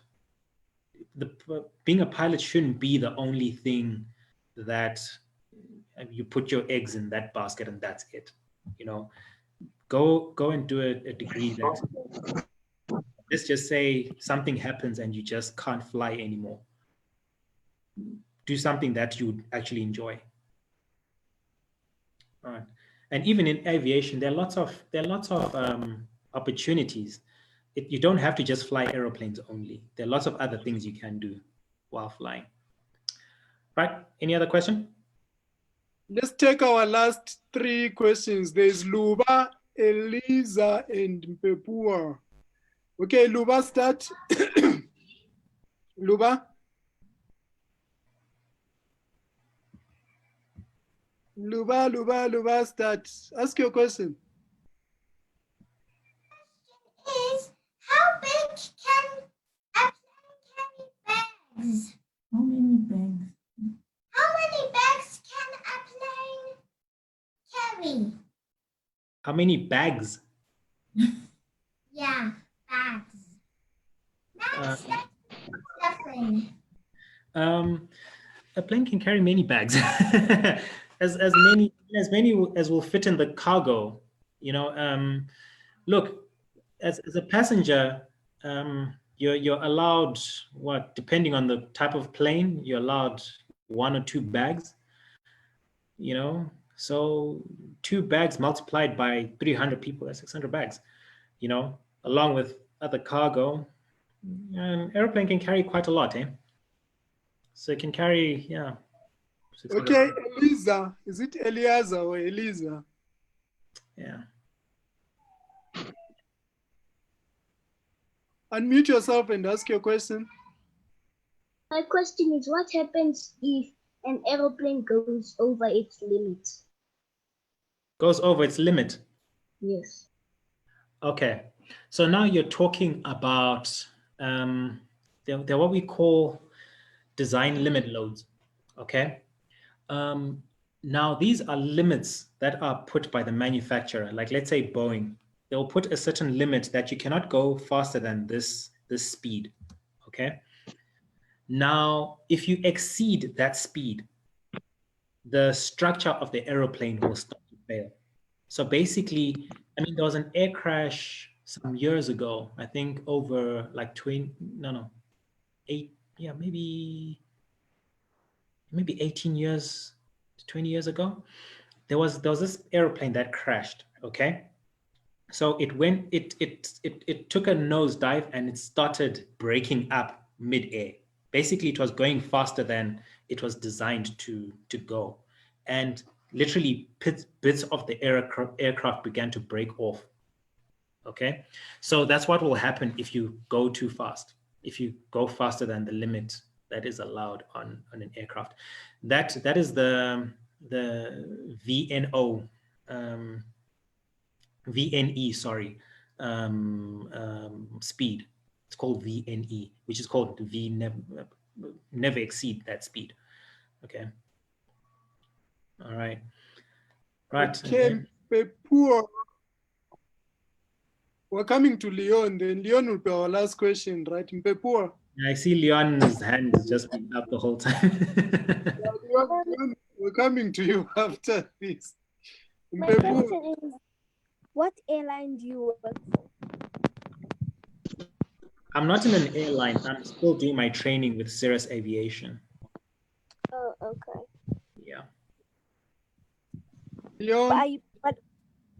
Okay, Mpepua, you have a follow-up question. Leon, you're on mute. Pepua, you had a follow-up question? Yes. But are you planning to work for? Do you have any airline in mind that you would like to work for? I used to. I used to. I remember when I started, I was like, I want to go to Emirates. You know, you want to go to Emirates or Etihad or, you know, so one of these big airlines. But once you start flying and you realize that, you know what, as long as you're flying and you're just comfortable, and you're happy, I think that's more important for me now than saying I want to go to that airline or that airline. For me, it's not about the money anymore. Of course, it's nice to have money, but that's not my driving force right now. As you get older, you start to realize that money isn't everything. Sometimes peace of mind, happiness, your happiness as a person counts. If South African Airways will be still available, if they'll still be open, that'll be a nice airline to go to. Look, their flying record is very, very good. They're a very good airline when it comes to their pilots. They're very strict. They're a very good airline to actually work for. Another airline that I really like at the moment is FlySAF Air. They fly the 737s with Kulula and Mango. Those guys, I think they're going to be a very big airline in the future. No doubt about it. All right. All right, Leon. Maybe after answering Leon's question, can an airplane park in the middle of the air? Like at the airport, can you park for some time? Okay, Leon, you may ask your question. Okay. Let's see. So those there are these like some kind of antennas at the front of the airport, not those lights that you used to see how high you or low you are. There's something else. It has lights, but then they're also metal. I remember I watched this show. They said something about them sending signals about how far you are to the airport or landing or runway. Well, do you know what they are called or the lights? No, not those lights. They're no. Okay, so let's say let's say you're in a storm, but you can't see anything. Yes. But then there are these like things in front. You talk about the ILS system. Yes, that one. The Okay. ILS. Okay, so you've got two systems. You've got your VOR, which is your VHF omnidirectional range beacons. So basically, these beacons sit just before the runway, and they keep emitting a signal. Okay, so your airplane keeps picking up that signal. And as you're flying, it guides you to the runway. Okay. And then when we speak of ILS, it's called an instrument landing system. Okay, so basically, in order to use ILS, you have to be you have to do your instrument rating. Basically, you have to be a commercial pilot to use the ILS system. Okay, so basically, when we fly using the ILS, what happens is there's also a beacon that sits on the runway. If it sits on the side of the runway, okay? And then on your aeroplane, you also have certain, certain, what is the word escape me? Okay, we'll just call them devices, okay? That enable you to connect with that ILS system, okay? So once they pair and they connect, it's like Bluetooth basically, all right? So, but it's a much more advanced version of Bluetooth. So basically what happens is it guides the aeroplane from cruise altitude all the way down to the threshold of the runway, all right? To a place where the pilot can physically take over from the autopilot. Switch off the autopilot, and then you land the plane manually. A plane is always landed manually, unless it's what we call a category 3 approach, where you can't see, like in heavy rain and mist where you really can't see the runway. So basically what will happen is you put auto land. It's an auto land feature, so to speak. There are two autopilots on an airplane. All right. So basically it'll fly all the way until about 50 feet from the runway, which is a few meters above the runway. And then you, as the pilot, the captain should be able to see. The first officer is the one who'll be flying the airplane. The captain should be able to see the runway at 50 feet. If he cannot see the runway in a category 3 approach, he has to abort the landing. All right. And then go and land somewhere else or try again. You know, if allowing, you know, because you have to be able to see your runway. I hope that answers your question. And then you said, Shepard, you said your question was, can an airplane park where? Yeah. What? Mid-air, can it park? No, it's not like a helicopter. No, remember, an airplane is based on flight. It's based on it has to be able to fly. It uses the air.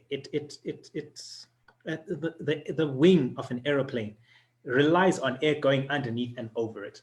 Okay, there's a science involved in that. All right. So the moment that air is no longer flowing along the wing like that, and the air and the plane is moving through the air, the plane will basically drop like a rock, which is called a stall. Okay. Yeah. Then, all right. Right. I don't know if there are any more people who had any questions. But I saw so much stuff on the chats there. Yeah. As I said, when it comes to estimating how much a pilot earns, I'm not going to comment on that at all. oh, there was the question about gravity. How does the gravity not pull the plane down? How does gravity not pull the airplane down? Okay, so basically, because remember, airplane has, because air has got weight, all right? So the engines of the airplane counteract the weight of air. So basically, the way that a wing of an airplane is made, let me just give a typical example, right? You see an airplane's wing has got a lump on the top part like that, all right? That's how it pretty much looks like. So air goes underneath and then it goes over here. Okay, so the air going underneath here will be going quicker than the air over that part. You understand? And therefore it produces what we call lift. Okay, that's the science, that's the physics science behind it. All right, so it manipulates the air as it's moving through the air. All right, so that pretty much answers that. So when it comes to gravity, so basically the engines of an airplane have to be more powerful than the forces dragging the airplane downwards. That's pretty much it. Okay. Yeah. What happens if the airport doesn't have enough space for your landing? Right. I like that. Okay. There's someone just answered a very interesting thing there. All right. I'll just comment on that. Okay, but you said when the runway is not long enough, you have to know how long your runway is. Remember, in your flight manuals, there are charts for your alternate airports. You have charts. You know how long every runway is. Okay, unless it's a situation where you don't know, like a road or something, or you know, where you don't know how long that that runway is, then I suppose you won't be able to, you know, you won't be able to tell how high, I mean, how long that runway is. But otherwise, there's no such thing as not knowing how long your runway. You have to know. It's published on every single airplane chart. Unfortunately, I don't have a chart here. I would have shown you like an airport, Lancero or Tambo. There's certain information that they give you with the map of the airport, and it tells you how long the runway is and everything like that. All right. Okay, so I see that Papa Zach and Zion, you talk about the Bernoulli's theorem. Yes. All right. So the thrust, which is up on the upward force, must be greater than the weight of the aircraft. Yeah, you're pretty much spot on. All right. So basically, yeah, we won't explain that one too much, but as I said, look, go study physics, guys. That's important. And then the last thing that I'll just say before I hand over to Dr. Shepherd is that, look, right now we're hearing that lots of pilots are losing their jobs, and you know, because of this COVID situation, and people are wondering. You guys, I'm sure you're wondering, should we become pilots? I mean, if so many pilots are losing their jobs, the answer is yes. You should still become a pilot because this is just a temporary situation. All right. Right now, we live in a world where things have changed. You know, we're now a global community. People travel to New York City, to Australia. We've got relatives all over the world now. You know, it's not like it was in the 70s where, you know, we were all in our countries and very few people traveled. Nowadays, a lot of people travel, you know. So, yeah. Guys, I see 2 people put their hands up, but now, guys, are your questions going to be quick?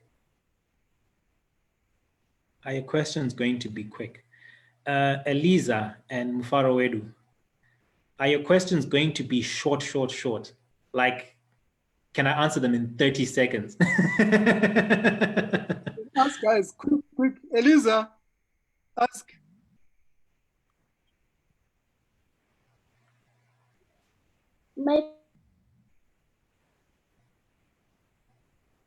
You are muted. Oh. I think they muted. There we go. My question is, what happens if the engine doesn't work? The engine doesn't work. You declare an emergency and you go and land wherever you can find a suitable runway. That's what happens. You declare, you tell air traffic control, we have, you do what you call a mayday call, and then you tell them engine loss, you know, and then they'll tell you instructions. They'll tell you how many people you have on board. They'll ask you how many people, sorry, you have on board, and they'll basically tell you where to go. You know, as you are also trying to figure out the closest runway, they will also be trying to figure out the closest runway for you, where you can glide until you go and land. Because remember, an airplane doesn't just fall out of the sky like this. It glides for a while as it goes down. Okay. Mufarowedu, quick one. My question is, how do the jets of a plane work? The jet engine of an aeroplane.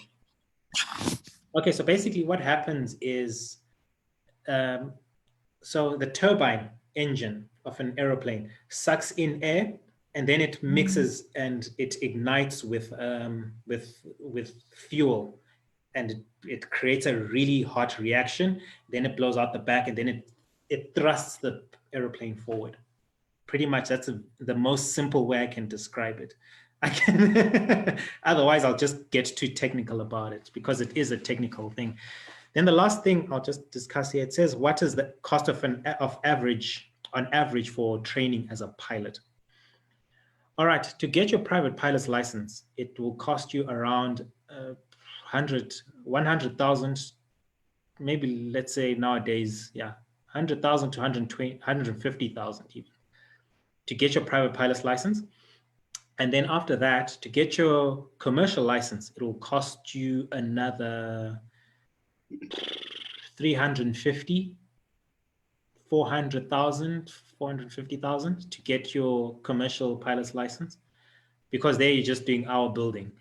But then there are ways that you can do your hour building with on an aircraft.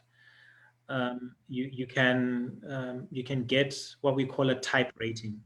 Okay, so basically, let me just tell you guys what a type rating is. A type rating is like, how to best I, okay, can you see a pilot who flies a Boeing 737?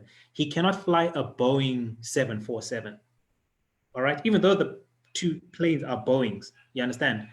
He needs a type rating, a license to be certified to fly different types of aeroplanes. Each type of aeroplane is different. Okay, so basically what happens is, like even for a 737, the pilot who was flying a 737 200, he needs to be taught a few things. He needs to go through a certain little manual to fly the 737-800, for example. Even though it's the same 737, but the variants are different. There's a 200, there's a 400 now, the 800, the Max, the 737 Max planes, So there are different types of airplanes, and you can't like be a Boeing pilot and fly an Airbus. You can't do that. You're either type rated to fly 737, and then you get a type rating for an Airbus in order to be able to fly an Airbus plane, because the control columns, the yokes and the flight instruments are different on every aeroplane, every type of aeroplane. All right. Yeah, so that's pretty much what it costs to become a commercial pilot line. Okay, so basically I was saying you can get a type rating, or you can get a job as a flying parachuters, or doing sightseeing. Like there's a friend of mine who flies in Victoria Falls. In a little Cessna. He takes people sightseeing in that little Cessna, and that's how he's building his hours for his commercial license. They won't pay you. Remember, when you have a private pilot's license, they can't pay you for your flying. Okay, it is what it is. You have to be a commercialized pilot to be paid to fly people.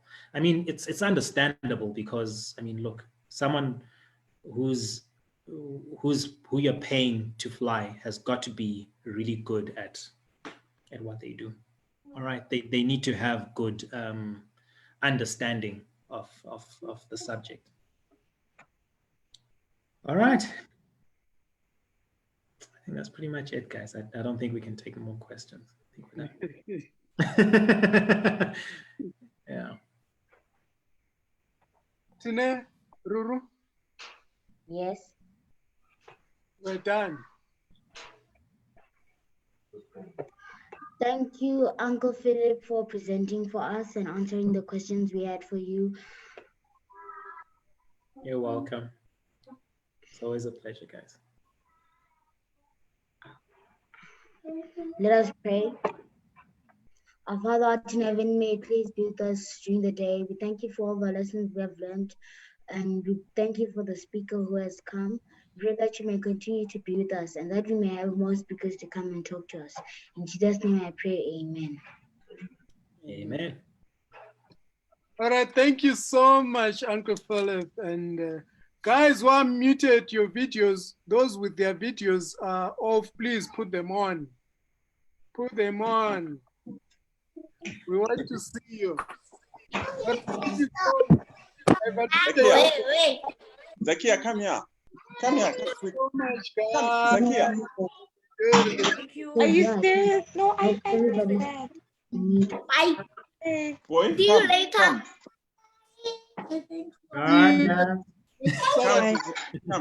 see Auntie. Come say bye. Lion, come and say bye to Auntie. Bye. Bye. Bye, guys. Bye. Go running away. Bye. Go. Bye. Bye. Bye. Bye. Hi guys. Bye. All right. So in the comments there, I'll just put my email so that if you have any other questions, you'll just get a hold of me. Okay, Uncle Flo put his email Goodbye, up Uncle. so that you may contact him if you want to ask some questions about flight. Come and say bye, Uncle. You can copy the email down. Say bye then. There you go. Yes, there is the Bye, email. Zion. All right, Zion, guys. say bye, Uncle. Take care. Goodbye, Nice Uncle. chatting to you guys. Bye. Bye. Say thank you, Auntie. Bye. Cheers. Bye. Bye. Okay. Bye. You're going because me, I want to say my child. Bye. Bye. Bye-bye. We'll see you next week, Saturday, 2 o'clock, yeah? All right. Hello, Uncle Shepard. Hello. Who is How are that? you? It's Timothy. Timothy Mamput. Fine, how are you? You came in late, yeah? Yeah. What were you doing? We're lunch and hold us. Mas eu não quero falar. Quantas vezes eu já liguei para ti, você não atendeu o telefone, não estava com o telefone desligado, eu atendi o mouse para saber como é que você está. Details. I think we create. Ah, não me diz nada, ele pergunta. Está tudo bem, você como é que está? Where did you get the information from? Ah, essa tua vitória aí já é feliz. Hey, Belinda. Belinda. Oh, from the poster. Yeah, we'll send out another poster next week. Okay. I don't have. I actually get this from someone else. So I don't have a direct. We put them on SDA Advertise, which is an Adventist site where you have all programs that are also my number 073 Wait. 5545. I put it up there. So I usually post also on my WhatsApp and stuff. Okay, I didn't get. Let me look for the number. Yeah. 0. And so you know what the next thing is about. We're still organizing. Liam, why are you coming in so late? We're still organizing for the next program. Liam, why are you coming in so late? We're done. Okay, thank you very much. All right. So we also have the previous programs. If you've been there, it's on YouTube. So on YouTube with this name, all the previous programs are edited there. Oh. Yeah. Okay. So if you go to YouTube and you look for that YouTube, all the previous presentations, we have them there. Okay, I think we only managed to do one. Oh, it's your first time today? No, it's the second. We did the spaceship. Was it spaceship? Oh, okay. Oh, we try to do them every Saturday. That's Oh. Yes. Okay. Okay. No, thank you very much. All We'll check. right. Okay. All right. Sure. All right. Cheers, guys.